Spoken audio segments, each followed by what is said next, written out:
I was always the invisible child. My sister Ava had ballet lessons, private tutors, and a shiny BMW at 16. Me?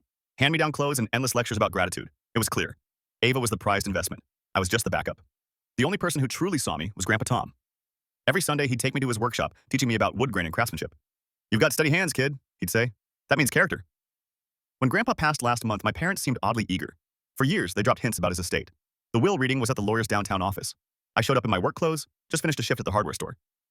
Ava arrived dripping in designer labels, with Mom and Dad flanking her protectively. Mr. Smith, the lawyer, began reading. "To my daughter Patricia and her husband David, I leave my vintage watch collection valued at $200,000. Mom smiled, but it felt forced. Dad nodded, expecting more. "To my granddaughter Ava," he continued, "I leave $10 million and the property at 4482 Maple Drive." Ava squealed. Mom grabbed Dad's hand, beaming. I felt the familiar tightening in my chest, but expected it. Then Mom turned to me, feigning sympathy. "Sweetheart, Grandpa had his reasons. You're young and capable. You'll earn your own." Dad added without looking at me. "Ava's always been more responsible with money." I stood to leave. Maybe Grandpa left me his old toolbox. That would have been enough, but Mr. Smith's voice stopped me. "Mr. Harrison, please take a seat. We're not done." He pulled out a thicker folder, his expression turning satisfied. "What you heard was from Grandpa's 2019 will," he said slowly. "But 6 months before his death, Thomas created a secret trust." The room went silent. "To my grandson Marcus," Mr. Smith read with growing strength, "who never asked me for anything, who spent Sundays learning instead of scheming, who has steady hands and true character, I leave everything. My business holdings in Smith & Associates Furniture Manufacturing, the property at 2250 Riverside with the main workshop, my investment portfolio worth $23 million, and a letter." Mom's face turned white. Mr. Smith handed me an envelope. My hands trembled as I opened it. "Marcus, if you're reading this, they did exactly what I expected.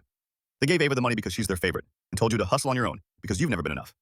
I changed everything 6 months ago after Ava asked me to invest in her boyfriend's cryptocurrency scam. When I said no, she called me senile. Your mother agreed. You never asked for anything. You just showed up every Sunday and learned. That's character. This is yours because you earned it. Make me proud. Grandpa Tom." The letter crumpled in my shaking hands.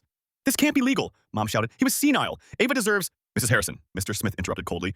"Your father was evaluated by 3 independent physicians. He was of sound mind. This trust is ironclad." Dad's tone shifted to insincere warmth. "This is a family matter. We should discuss." "Discuss what?" I asked quietly. "How you spent 28 years proving I wasn't worth investing in?" Ava snapped. "You're seriously taking this from me? Your own sister?" "This isn't taking anything from you," Mr. Smith said. "Ava still receives her $10 million. Marcus is getting his own inheritance." "That's not fair," Mom yelled. "Ava needs that money, Marcus. He works at a hardware store." "Actually," I said, gathering the papers, "I own that hardware store. Bought it 3 years ago." Grandpa co-signed the loan. "I paid him back early. Funny how no one asked." Silence. "We'll contest this," Dad threatened. "Mr. Harrison," Mr. Smith said firmly, "I've practiced law for 40 years. This trust has more safeguards than anything I've ever drafted. Your father anticipated every challenge. If you contest, there's a clause that immediately donates Ava's $10 million to charity." Mom exploded, screaming about betrayal and how Grandpa had been poisoned against them. Security escorted her out.